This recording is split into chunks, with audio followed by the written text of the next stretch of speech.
गुरु मेरी पूजा, गुरु गोविंद, गुरु मेरा पार ब्रह्म, गुरु भगवंत। गुरु का दर्शन देख देख जीवा, गुरु के चरण तोए तोए पीवा।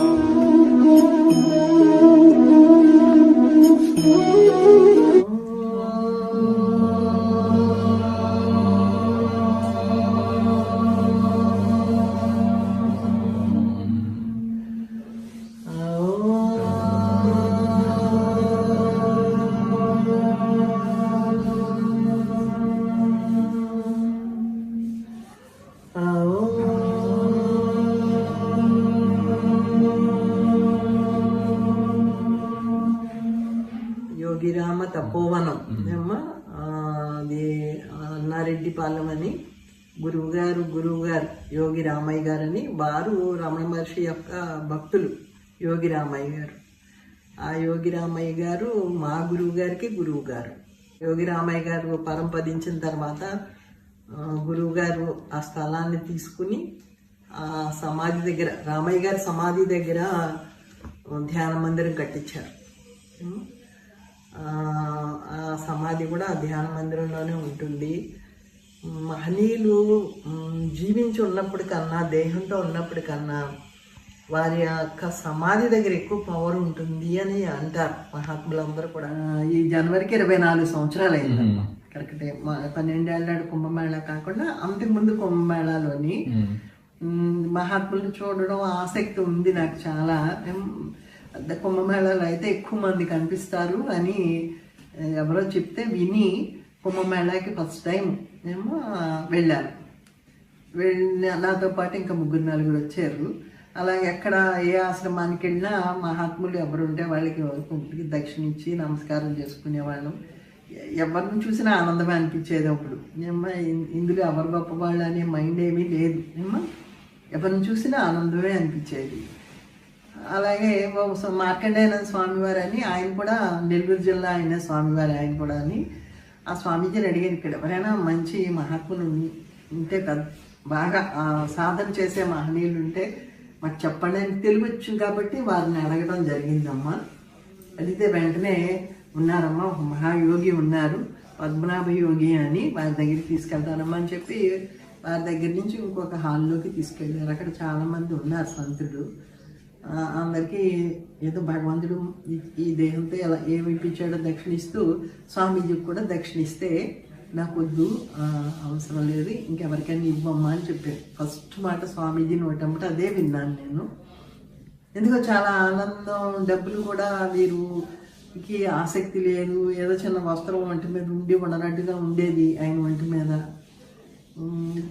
డబ్బులు కూడా తీసుకునేవారు కాదు.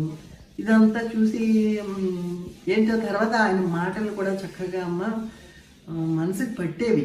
ఆయన అనుభవిస్తూ మనకి చెప్తున్నారా అనే ఇది వారి పాదాల దగ్గర నాకు కలిగింది.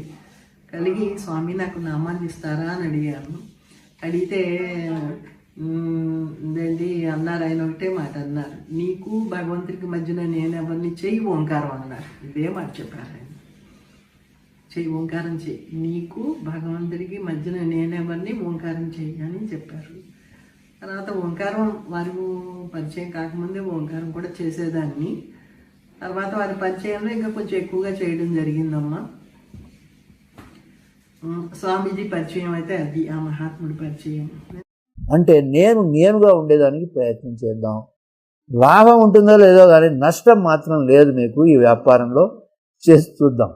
ఏం చేయాలంటే సరిగ్గా కూర్చోవాలి. అయితే మీరు ఇంకా వంకర టింకరగా కూర్చుంటే లాభం లేదు. శిరోగ్రీవం సమంకాయం ధారయన్ అచలం స్థిరం.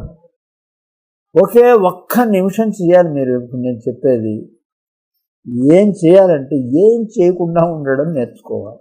అరే ఎలాగండి బాబు మా వల్ల కాదంటే, మీ వల్ల కాదని చెప్పడం చాలా అన్యాయం. మీరు రోజు 6 మొదలు 8 గంటలు చేస్తున్నారు ఆ పని. అప్పుడు ఒక్కసారి అది గుర్తుకు తెచ్చుకోవాలి. అంతే మీరు ఇప్పుడు చేయాల్సింది. ఒకే ఒక్క నిమిషం చేయండి.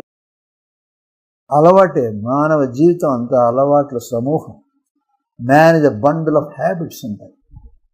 దురలవాట్లు చేసుకున్నాం ఇంతకాలం, కొన్ని మంచి పనులు చేద్దాం. అది ఏమిటి అంటే, ఇదిగో ఈ ఒక్క నిమిషం మీరు సరిగ్గా ఉండేదానికి ప్రయత్నం చేయాలి. అది కూడా మీ గురువు మీ దగ్గరే ఉన్నాడు. మీ నిద్రే మీ గురువు. గోడ సుషుప్తిలో ఎలా ఉంటారో అలా ఉండేదానికి ప్రయత్నం చేయాలి. ఒక్క సంవత్సరం గడిచిపోతే, సంవత్సరాలు గడిచిపోయాయి ఎన్నో. ఇప్పటికీ మీ దురలవాట్లు బలవంతం చేసుకున్నారు ఈ సంవత్సరాల కొద్ది. ఇప్పుడు ఇక మీదట ఈ మంచి అలవాట్లు కొద్దిగా ప్రయత్నం చేయాలి.